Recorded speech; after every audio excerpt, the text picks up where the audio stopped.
Late fall, 2003, Iraq. A civilian cargo plane has just taken off from the international airport in Baghdad.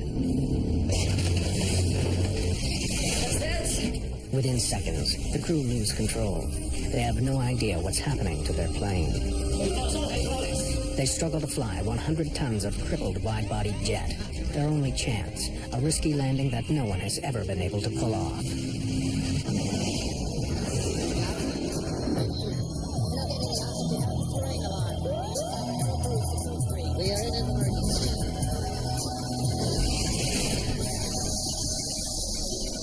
This is a true story. The reconstructions are based on eyewitness testimony and aviation expert analysis.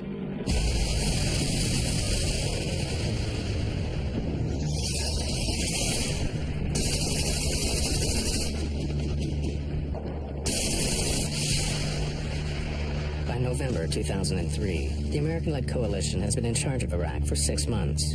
The Iraqi army is defeated. Saddam Hussein, the deposed president, remains in hiding. Ominously, the main threat is now from secret armed groups. They are targeting civilians, both Iraqi and foreign, in order to make the country unstable, perhaps even provoke a civil war. They have plundered Iraqi army stores for every infantry weapon there is, even surface-to-air missiles. Baghdad is a very dangerous place.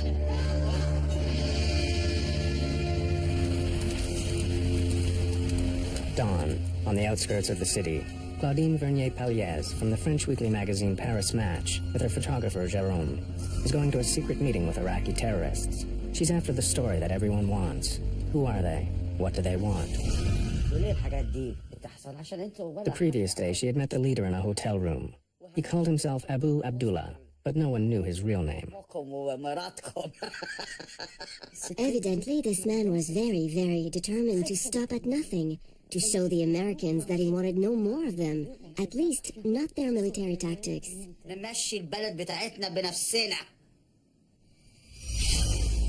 Baghdad Airport, key to the U.S. presence in Iraq.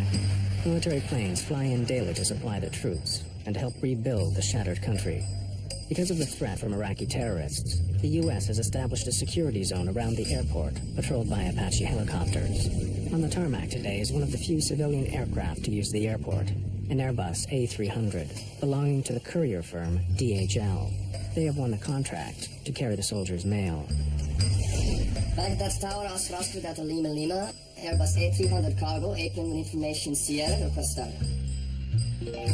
The Australian Air Force is providing the air traffic control in Baghdad. Oscar Delta Lima Lima, clear to south. Before start checklist. Start to... Captain Eric Janot is Belgian, 38 years old and single. He realized his dearest ambition a year ago when he qualified to captain the Airbus A300. And 245. Valve closed, HT 610. Flight engineer Mario Rafai lives in Scotland with his wife and children. At 54, he is the oldest and most experienced member of the crew, a veteran of many danger zones. Start one. Valve open. The 29-year-old co-pilot, Steve McKeelson, is also Belgian. He's been married for just 3 months. Cargo airlines are great places for young pilots to get the hours and experience they need to pilot commercial aircraft. 016 Kruger. DHL has been flying into Baghdad for 6 months, but none of these men get danger pay. The airport is an oasis of calm in the middle of a chaotic war zone. But the men are still aware of what's going on around them. When we were crossing already the border from Kuwait to Iraq, the ambience in the cockpit already changed. You have a kind of stress, at least for me. So, what's going on here? ماذا يحدث هنا؟ عندنا النهارده عندنا مشكور لك هتشوفي. We're going to do special operations today. هتشوفي. You'll see. I'll show you. يا راجل فينك يا راجل؟ بص يا ستي. دي حاجتنا هنا دي اسمها السام السبعة. This is SAM 7. We have them from the old Iraqi army. We have approximately 28. We got them from 2 different Iraqi army depots. We have already fired about 25, and we only have 3 left. They are heat-seeking missiles, equipped with homing devices that detect infrared emissions from a plane's engines. This SAM 14, better than SAM 7. We don't have so many. I think we should use this one today. It was very good before. في الماضي لا يعني قبل كده النهارده we shot down a plane in S03E02 and my fighters recorded 177 dead. And we shot down another plane with Americans on and we killed 70 men. But no one had ever heard about this. I didn't believe a word of it. From all over Baghdad, you could have seen it. So, I thought the guy was making it up. بلوفي. So, what are you going to do with this one today? فكرك ايه إذا احنا نضرب طيارة ثانية. What do you think? We're gonna shoot down a plane. هنوري لك يا مدام هنوري لك. I'll show you. The journalists are shocked. What if he's not bluffing after all? This is not the story they came for. If the terrorists are telling the truth, they could be about to witness a mass murder.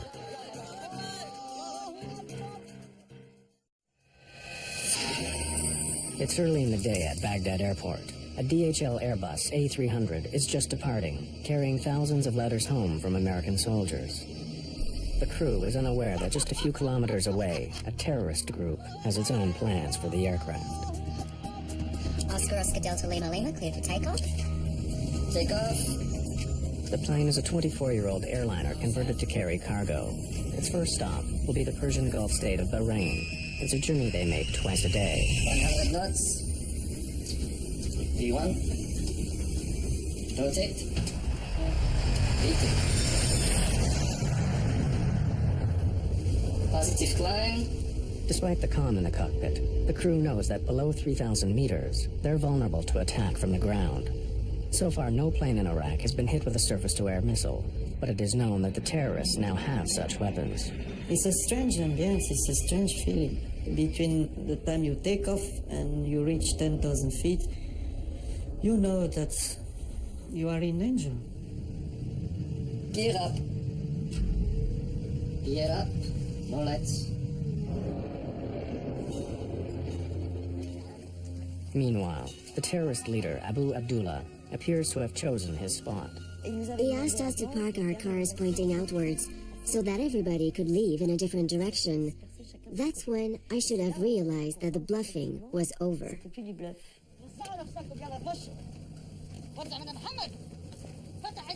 The journalists are now very alarmed. They cannot leave. They are trapped.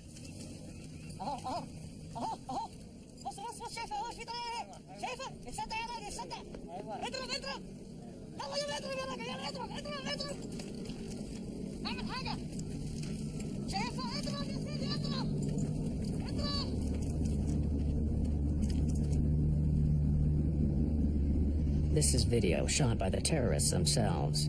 They'll deliver it to the media in Baghdad the next day.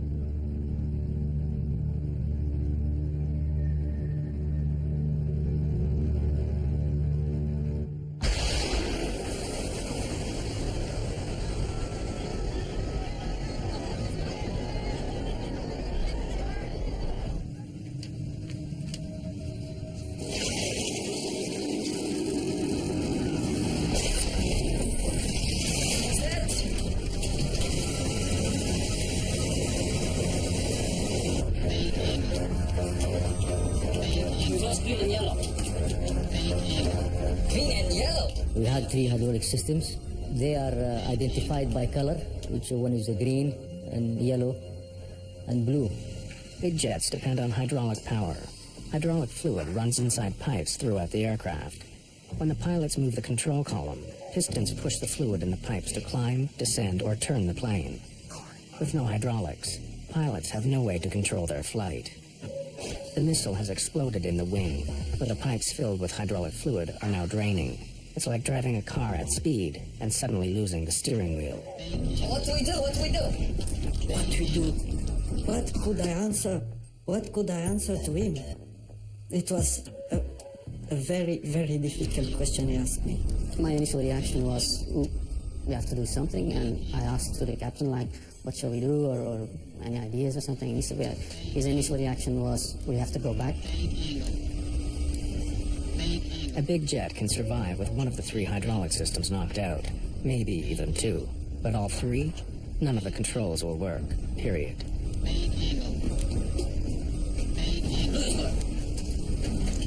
I think we hit something. Please go off. We've lost all hydraulics. All 3 hydraulic systems gone. There's nothing left. The life of the aircraft is now measured in minutes. That was the end of everything, procedures, what you've been trained all these years, and so all you needed then is to keep calm, common sense, and of course here where your experience comes, to see whatever is left there. We had nothing to come back to or read or do or follow.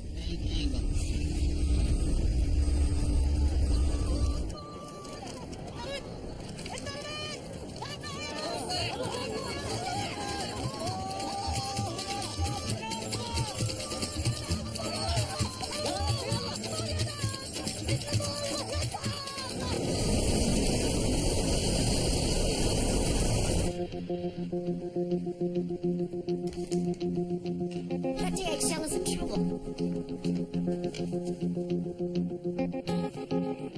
He's on fire and he's turning back. Swear all the fire engines have many back on standby. The control columns have become useless. Without the crucial hydraulic system, they have no effect on the plane. When you have this kind of emergency, the clean needle showing 0, and the flight engineer saying you all hydraulic gone, you are terrified as well. It was fear. We had no control of the aircraft, of course, initially. The aircraft continued to climb at that time till about 12,000 feet. The plane has started to behave strangely. It climbs to nearly 3,800 meters, and then suddenly starts to dive of its own accord. Then it climbs again. Will not fly. Back. This cycle repeats itself over and over again, like a mad roller coaster ride. The crew can't stop the plane's wild gyrations. They're still airborne, but somehow they must regain control. And now, Eric, are you proud of yourself? You look in which mess you are. You know it was dangerous to come here. And what you will do now to get out of here. I play with controls. Reduce thrust. By moving the throttles to and fro, perhaps they can flatten out the huge dives and climbs. It's all they can think of. And then I decide to take the challenge. We have to come back. There is no training to fly a plane in this condition. So from that time on, all the books and the procedures and this, they're out of the window. We have engines. We can use it fast. All they have left are the 2 engines, which are undamaged. But how do you fly and land a plane with engines alone? No airliner has ever done it.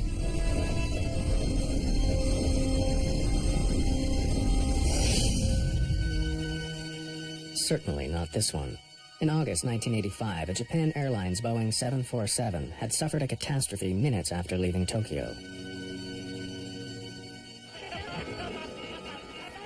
The bulkhead at the back of the cabin burst open. The force of the rushing air blew off most of the tail fin and cut all the hydraulic lines.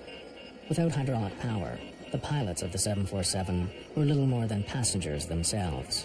A jet with 524 people on board, flying over the mountains of central Japan, was virtually helpless, swaying in the sky like a drunken bird. It really could be considered a miracle that the pilots were able to keep the airplane flying for 30 minutes or more after having lost all the hydraulics in their flight controls. But it kept circling and eventually worked its way into the mountains, and it became impossible for them to land. There was no real alternative for them at all, except to fly as long as they could and hope for some miracle, which never occurred.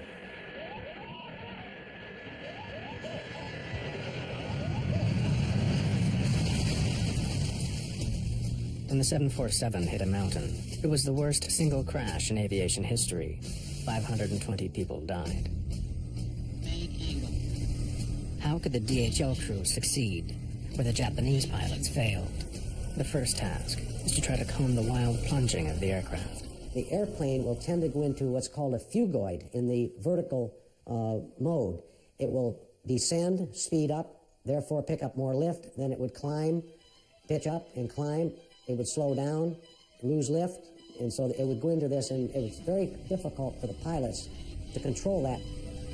They have to do it using engine power alone, the only thing they have left. They find that if they reduce engine power, the plane's nose drops, and they begin to gather speed. If they then push the throttles forward, the nose comes up and they start to climb. But they have to learn precisely when to increase and decrease speed.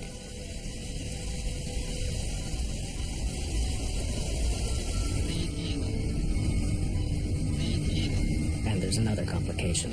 The damage to the left wing is creating drag on that side and pulling them round to the left in a wide circle. One of the most difficult things to master, to keep the pitch attitude in a normal way, was already difficult enough.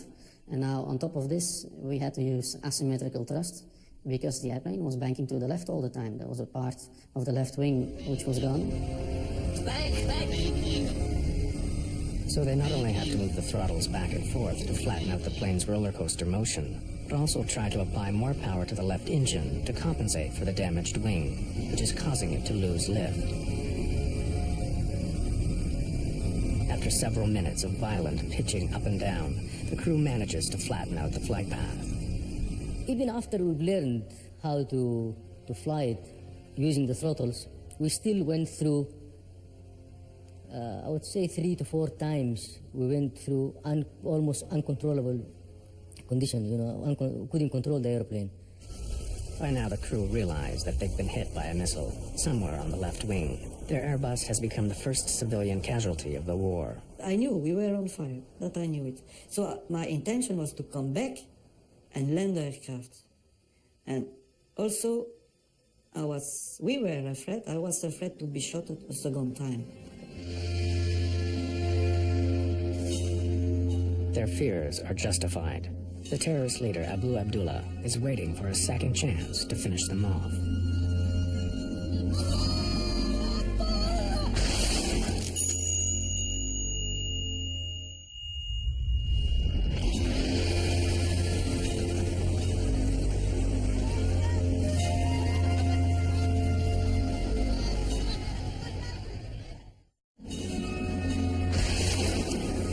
Iraqi terrorists have fired a missile at a civilian plane near Baghdad airport.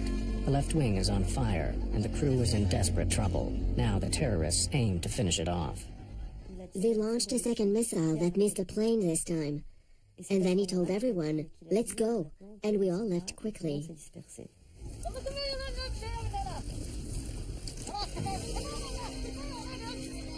Madame Vernier-Pelliez later came under a storm of criticism for not doing more to stop the attack, or at least leave the scene. I think that any journalist in the situation we were in would have reacted exactly as we did. We have been criticized for not having said to the group leader when he told us he was going to fire on an aircraft, "No, sir, we're leaving now." On the one hand, if we had said that to him, he would have meant a bullet in the head, that's clear.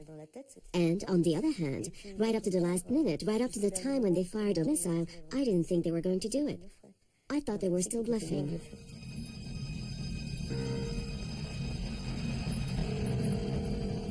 While we were trying to find our way back with our chauffeur, we saw that the plane, its left wing was on fire. It was now turning like this.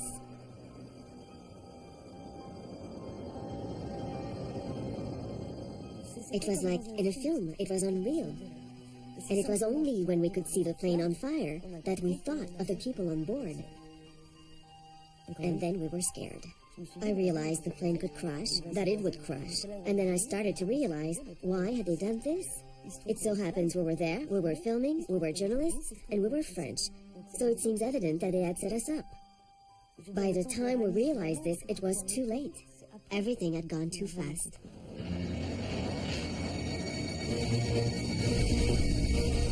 The crew knows nothing of the second missile. Charlie, say one. Hey, Graham, did you guys say there's an aircraft on fire? This remarkable video, seen here exclusively for the first time, was shot with the infrared heat-sensitive camera of a U.S. Apache attack helicopter. Apaches routinely patrol the area around the airport, watching out for terrorists. Take tower 5-4, Cap. Roger, 5-4 is observing the aircraft inbound under our sighting system. He's got, appears to be a fire on his far left engine. The intense heat of the fire on the Airbus shows up as a blur on the helicopter's heat-sensitive camera.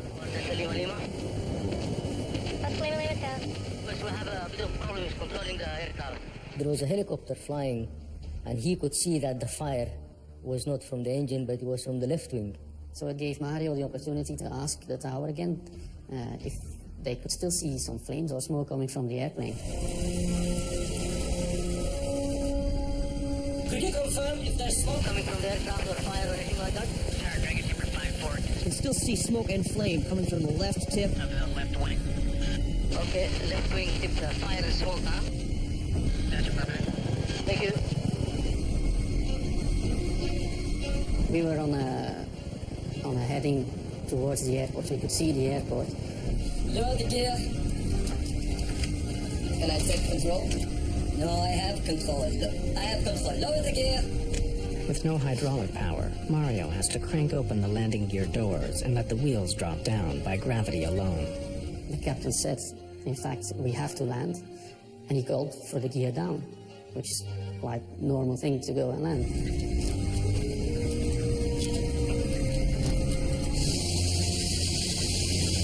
But it has an unintended effect. Lowering the landing gear has altered the entire balance of the aircraft just when they thought they'd figured out how to control it. It causes the nose to point high in the air and the speed to fall. No, the speed! It could easily stall and then crash. I didn't expect that at all, and I saw the aircraft taking a pitch up, and then the speed decreasing, and I was retarding the throttle and saying, no. The nose has gone up. Their speed is falling, and they are about to stall. They have no choice but to pull back the throttles to bring the nose back down again. They're nearly at stall speed. That would have been the end of it. We would have fallen out of the sky. Yeah, visual on this guy? No, I'm looking right at it. He's way out there. Yeah. That's gut-wrenching, man. They're up there doing everything they can.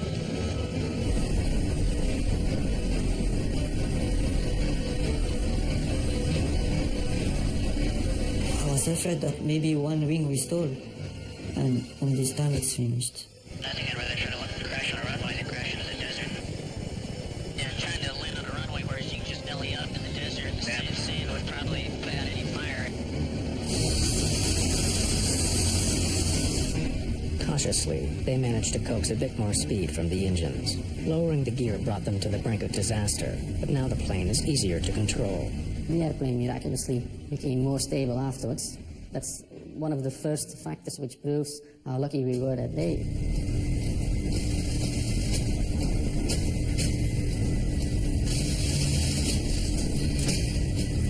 Let's land. Oscar Delta Lima Lima, Baghdad Tower. Can you make approach now? Runway is clear for landing. The Apache helicopter has been joined by others who are powerless to do anything but provide information to the stricken DHL plane. It looks like you might be too high again. I'm still looking up in the flare. Come on, buddy. You could hear other aeroplanes talking at the same time. Oh, crap. And that on its own was a bit difficult. Oscar Delta Lima Lima. Could you please clear 33 left for us as well? Because I think we can have flight controls as well. Oscar Delta Lima Lima, runway 33 left is available as well if you need to land there. Okay, keep those runways open for us. No more talking, bye. The crippled DHL plane has almost made it back to the airport, but the co-pilot is about to make a discovery that will force the plane into one last desperate maneuver. We must land. We are too close. We need a long final. A rocket has hit a cargo plane on the way out of Baghdad. The jet's hydraulic systems are gone. The crew struggles to bring the plane back to the airport. Did you not think one outside is empty? Fuel has been steadily streaming out of the tanks in the left wing. Now one of them is empty. Back. Let's got it. It's ground. Left wing coming up. Against all the odds, they've made it back to the airport. An incredible feat of flying. They begin making preparations to land. Which runway? We use 33 right, I think. Lima. Lima, go ahead. Could you please declare full emergency? Yes, we need the fire brigade because our landing gears might collapse as well. Oscar Lima Lima, all available assistance is available on the field. Everyone is on full alert. Okay, thank you very much, and no more calls. That guy's good. He's pretty stressed. Rightfully so. At that time, I realized that we were a little bit too high to come in and land in the situation we were. That's what I thought as well. We're too high and too near.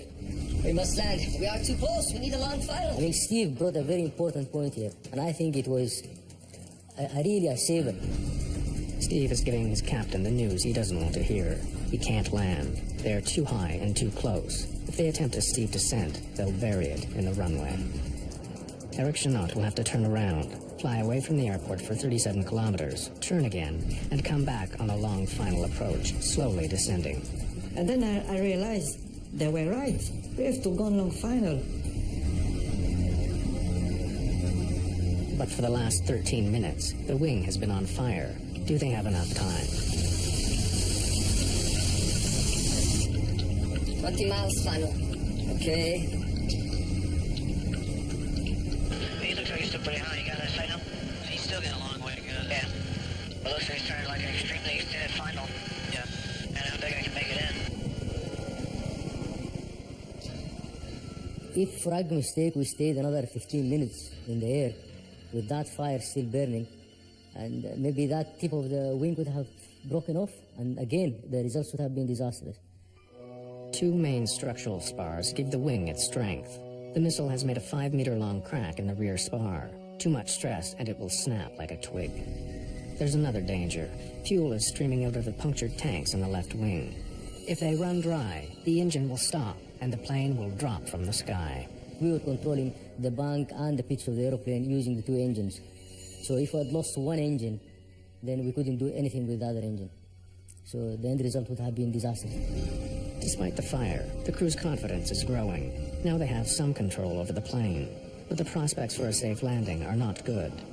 This is the closest any commercial jet has got to a safe landing with no hydraulics. In 1989, in the United States, the crew of this United Airlines DC-10 lost all their controls after an engine blew up, and turbine blades shredded the hydraulic pipes. The pilots managed to regain some control, moving the throttles backwards and forwards like the DHL crew. There were 296 people on board. But at the last minute, as they approached the small provincial airport of Sioux City in Iowa, disaster.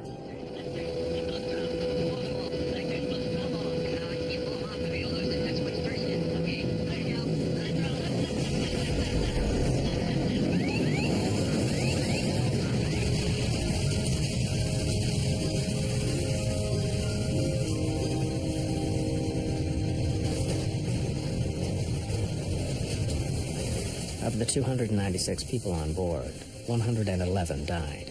So within 4 years, 2 major airliners had crashed because a loss of hydraulics had crippled the planes, killing 631 people. In its investigation report on the Sioux City disaster, the U.S. National Transportation Safety Board asked for urgent research to find ways of controlling big jets that had lost their hydraulics. But over Baghdad, 14 years later, the DHL crew have only their wits to help them as they try to land. The crew is now 28 kilometers away from the airport, getting close to where they will turn in order to make their long final approach to the runway. 15.2.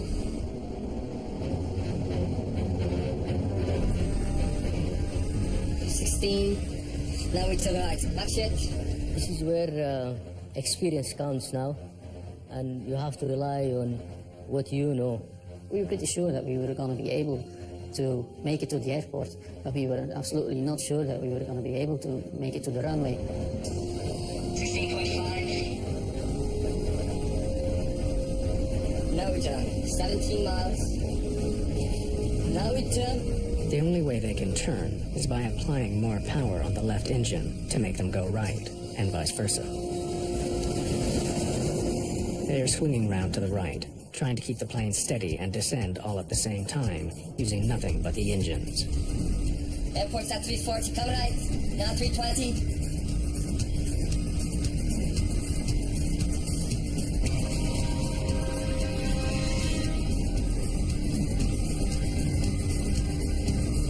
Speed? Turn nice and stable, keep speed up. Yes, yes. 1,000 feet.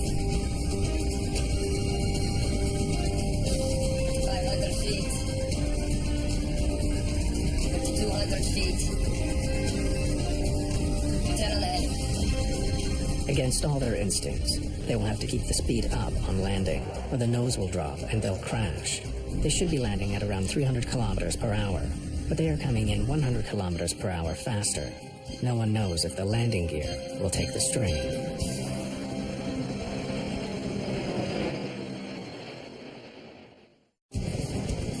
A DHL cargo plane limps back to the Baghdad airport. A missile has hit the plane, robbing it of all hydraulic control. Safely landing a plane this badly damaged has never been done. As they reach 120 meters, the hot air from the ground and strong wind blowing across their flight path upsets all their plans. The wind coming from the left and the turbulence, we were drifting to the right. That's where the airport building was. The plane has begun drifting to the right, to where the airport buildings are. That's bumpy. As the plane approaches the runway, the nose is pointing dangerously low, and the left wing is dropping.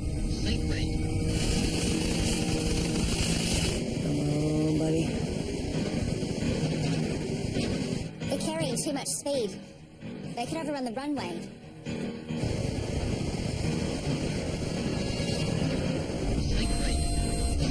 Keep the speed up. We are going left. Yes, I increase. If we go to Iceland landing, may go off the runway. They are landing 3 left. Fire trucks on standby, medivac on standby.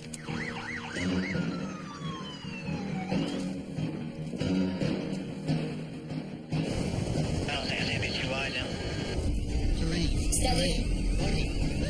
Steady. You are approaching the end of your life. You realize it. Come on, buddy. 30. Back, okay.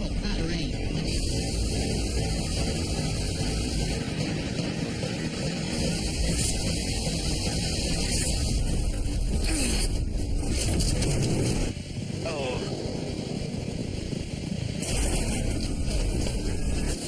It looks like one of the gear collapsed. Yeah, it did.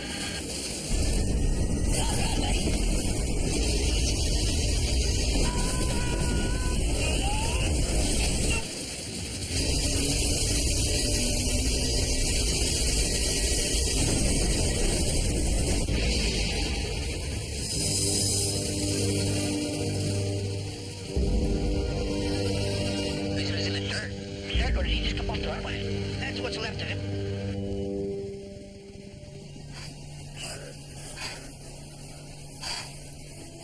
The DHL Airbus has managed to land through an incredible feat of flying.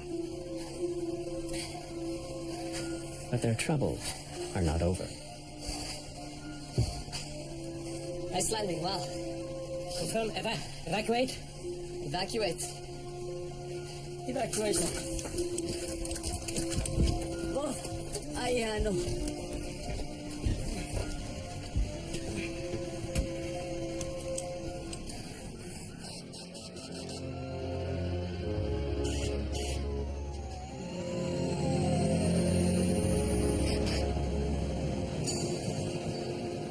A final irony. After getting safely to the ground against all the odds, one more unforeseen danger. She might blow. Hey guys! Don't move! That area has unexploded ordnance! Do not move! What's that? He's saying there might be bombs here. I don't believe this. We're coming to get you! The area is still littered with unexploded bombs and shells left over from the battle to capture the airport from Saddam Hussein's men. Now we get to you! We're gonna back up and you gotta follow in our tracks! Now we're gonna get you out of here! But you gotta walk right in my wheel tracks, okay?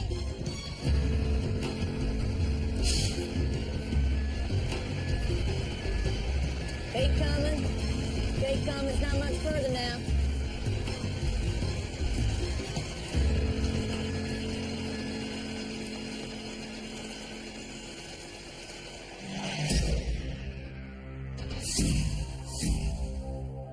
Now, for the first time, the crew can see the damage for themselves. The DHL crew accomplished what no one ever had before. They safely landed an airliner without hydraulics. They never practiced for this. They made up their technique as they went. They didn't know that technology had already been invented to save any pilot in this desperate situation.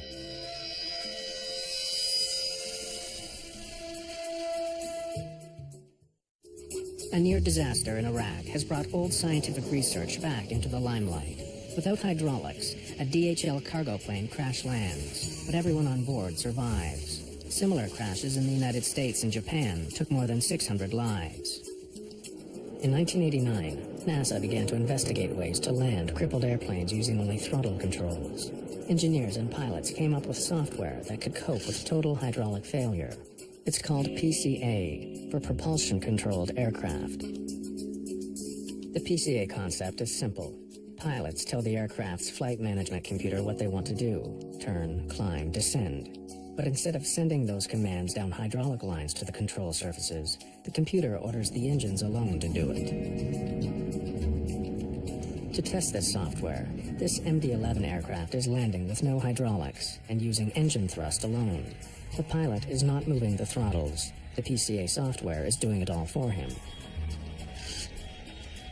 Though none of the plane's normal controls were used, the MD-11's landing was not only survivable, but also very similar to a normal landing. I believe that the DHL incident has revived interest in propulsion-controlled aircraft system as an augment to perhaps the systems that we have in today's aircraft that would certainly mitigate the damage that could have been done to this aircraft, and certainly could mitigate the damage done to an aircraft carrying 500 to 600 people. One of the enthusiasts for the PCA system is Captain Denny Fitch, one of the pilots who survived the Sioux City DC-10 crash. This is just absolutely an amazing piece of equipment, what they have done and what they have achieved, and the success ratio that we have, the survivability that we now have with modern aircraft completely controlled in hydraulics. To have this occur again and have this aboard the aircraft is a very warm feeling as a pilot. Blue is gone. We've lost all hydraulics. America's Federal Aviation Administration conducted research into PCA, but soon abandoned it. It says the risk of losing all hydraulics is too low to make systems like PCA worthwhile. The FAA's conclusion after their studies was that these events are so rare as to not require the mandate of an additional system. And of course, they did not consider the event of, or the possibility of a surface-to-air weapons attack on the aircraft. The DHL is the first plane in Iraq to be hit by a surface-to-air missile. But in recent years, the threat of terrorist-controlled shoulder-launched anti-aircraft missiles has been growing. There had been roughly 30-odd incidents of commercial aircraft being attacked by man-portable surface-to-air missiles, leading up to the DHL one. What makes the risk of missile attack in Iraq so serious is that for months nobody was guarding the abandoned depots of the Iraqi army, leaving terrorists free to help themselves to millions of dollars worth of arms. I believe there are weapon caches everywhere in Iraq. In my opinion, they also have many missiles. There is widespread fear these terror weapons could soon be targeting passenger airliners all over the world. The U.S. government's Department of Homeland Security is spending over $100 million on research to adapt military counter-missile technology for civilian airliners. It is inevitable today that commercial aircraft will have to be fitted at some time with laser and infrared jamming systems. The infrared jammer will confuse the seeker for the missile, whereas the laser jammer will direct a pulse into the seeker and burn out the seeker of the missile. Singapore Airlines, Qantas Airlines, they're all looking to install something into their aircraft. If you look at things like the Queen's flight in the UK, the President's aircraft in the USA, the King of Jordan's fleet, they're all fitted. Terrorism is with us today and will always be with us for the rest of our lives. It's impossible to defeat terrorism, but what is possible is to control terrorism at a commercially acceptable level. If we don't do that, then there's no future for us.